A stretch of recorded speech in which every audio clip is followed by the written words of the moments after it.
So we met, from my memory, right, at I had actually I gotten intuited to send out a almost like a note or a promotion sort of thing into LA through Yolanda at the time, right? Yeah. And I said to Yols, I'm thinking I want to have a bit of a play in LA and see who might be interested in doing this, just to see what is happening over there, to see what the musician side might attract, so to speak. Yeah. And I got, I think it was a Facebook Messenger invitation or introduction with you, Yeah. and then we kicked on. So on my curiosity was, I've got my version of it, to be honest. I've got my version of how I experienced it. Yeah. I'm just curious as to how it came in for you, like how conscious came up for you. Well, I mean, obviously, like uh, when you referred to me, I'm like, oh, that sounds really cool. That sounds really interesting. It wasn't until we actually sat down and had started having a conversation, and you said to me, "Okay, so what are we doing? What do you want?" And I was like, "Oh," because I thought to myself, "Wait, hang on, I thought we were just going to ease into this." But for me, I was like, "Oh, holy hell! What do I want immediately?" And the first thing that sprung to mind was all of my songwriting, which was, which is something that I wanted to focus on and needed a bit of help with. So that's my version of the story. I was a bit like, oh, that sounds wonderful. That sounds like something I'd be totally into exploring. But then when we sat down, I just got a little bit of a reality check. I'm like, okay, what am I doing? What do I want? Like, just speaking to someone else about it is like amazing, because it gives you clarity and makes you think about, what you want.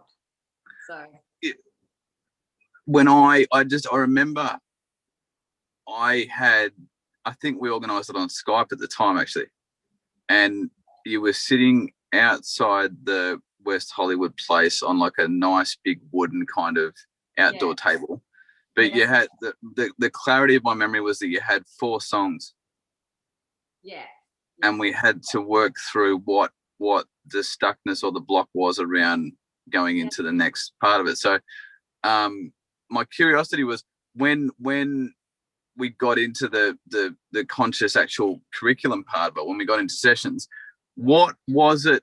What was the one piece for you that really was new or was beneficial? Well, like I said, I had four songs, and these particular songs were really good, but they sort of got to a point where it was looking like they were going to be placed, or they were placed, or they weren't released, and they didn't come out, didn't go to the next step. So one of the really valuable pieces that you gave me was to actually have a conversation with the song, and sort of treat it, have that respect for that piece of art that's sort of come through.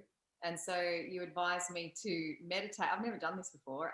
Meditate on the song that I really feel the strongest about, and go through the lyrics, and just ask the song what it needs to live, and to get released and to get to the next thing, which I thought was super cool. Never heard of doing that before, and it made me really respect that I could have a relationship with that piece of art, and that it was coming through for me and the rest of the world. But it was, it was sort of on my shoulders to sort of get it out. So with a whole team of people, obviously, but I had to do my part. So yeah, apart from, I mean, you all also recommended that we create, was it evidence file you call it? Yes, Which everyone lands with the evidence file. it's absolutely brilliant. Like, I thought of that as well. I thought that's a brilliant thing to do, because it really does make you believe in yourself and look at your stuff, and you forget your achievements. So yeah, but then that meditation to add to it, um, awesome, awesome. And I've continued to do it from time to time. If I have an idea and it's just sitting stagnant, I just sort of sit with it, and ask it what it needs. And and sometimes I get ideas, I get like images, I just get a feeling, so it's a cool exercise. Cool. Okay. And how did you, to ask the question, how did you experience the Tomorrowland thing popping up? Well, Okay, so we chatted, and it was only a week later that Tomorrowland popped up. So it was really, really quick. And what I did was, in my meditation, I felt very, for some reason, when I did this particular, because I love meditating, but for some reason with this particular meditation, felt very strongly about, there was a sense of knowing that there was something great about to happen. Because as I was working through the lyrics, I felt very strongly that it was like really important for it to be shared, and for people to get something from it, and feel joy or get something from the lyrics. I did have a real authentic feeling about why the song needs to go and live and be shared with other people. And then towards the end of it, I could, I just imagined it in front of millions of people and big crowds and stuff like that. Yeah. And I had a feeling of, like I said, a sense, like a knowing, not just a hoping or, oh, I'm being really positive about this and just putting it out there. I just had this faith that it was going to be all right. Like, it's going to be, whatever happened, it was going to be shared. So yeah, and then it was a week later, and Tomorrowland was just a massive festival in Belgium at the time.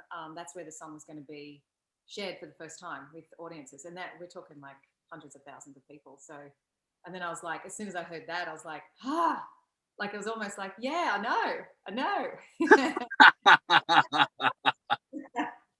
So it was great. It is still historically one of the best narratives. Yeah, right. Like, in talking through the journey, I'm like, people are like, what are your highlight pieces? And I go through them, and that's easily in the highlight sort of reel, so to speak. Yeah, it is cool for me too. So, I think, yeah, it's absolute highlight. so stoked for you, and stoked to see what next songs come through and where they need to go. Yes, I've got a few more conversations to have with this keyboard. We're going to talk.